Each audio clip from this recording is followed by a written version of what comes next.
আমি গতকালকে এরা এই মাসুদ আর বাইজিৎ নামে এরা ঢাকা কলেজের স্টুডেন্ট, হ্যাঁ এদের আরও কয়েকজন আছে তাদের নাম আমি জানি না। এরা গতকালকে আসছে আজিমপুর বাস স্ট্যান্ডের তরকারি দোকানদারদের কাছ থেকে চাঁদা চাঁদাতে। তরকারি দোকানদার এখানে আমার একজন চাচা আছে, আমার বন্ধু আছে, তারা তো আমার শুভাকাঙ্ক্ষী, তারা আমাকে ডাক দিচ্ছে, বলছে এরকম এরকম কাহিনী। তারপর আমি আয়সা জিজ্ঞেস করছি, ভাই আপনাদের সমস্যা কি, কিসের জন্য? আমরা ছাপড়া মসজিদ নিয়ন্ত্রণ করি, নিউ মার্কেট নিয়ন্ত্রণ করি, এইটাও আমরা নিয়ন্ত্রণ করব। হ্যাঁ আমি অমুক আমি তমুক এটা বলতেছে। তারপরে আমরা এইখানে বসে এই যে ক্যাম্পের একটু 10 গজ সামনে বসে এই ঘটনা। তারপরে আমি ক্যাম্পের থেকে স্যারদের ডাক দিয়ে নিয়ে তাদের ক্যাম্পে ধরায় দিছি। ধরা দেওয়ার পর গতকালকে তারপরে আমরা মানবতার দিক থেকে তাকায়, তাদের স্টুডেন্ট মানুষ তাদের লাইফ নষ্ট না হয় সেদিক থেকে তাকায় গতকালকে আমরা ছেড়ে দিছি। আজকে আমি আমার লেগুনা ব্যবসায়ী, আমি লেগুনার জমা আনতে যাচ্ছিলাম, সেই সময় তারা আমাকে ইডেন কলেজের সামনে ধরে আমার কাছে 1 লক্ষ টাকা চাঁদা দাবি করছে।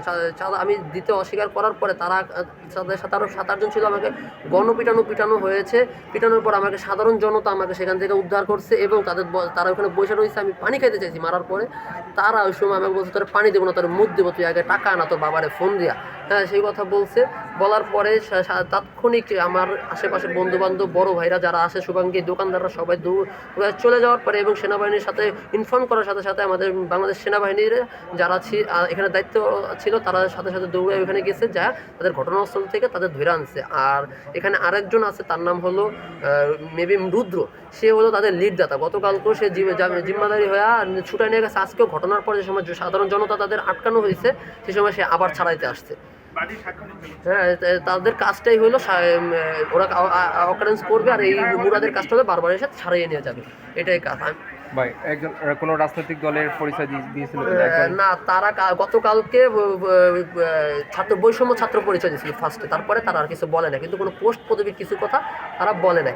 এইখানে তারা ঢাকা কলেজে রাজনীতি করে, ঢাকা কলেজের পড়াশোনা করে, ঢাকা কলেজে রাজনীতি করে। এই লালবাগ লোকালে তো তারা কোনো কারোর সাথে রাজনীতি করে না। আমি একজন জাতীয়তাবাদী দলের সাথে জড়িত আজকে থেকে না, আরও কত 12 বছর ধরে।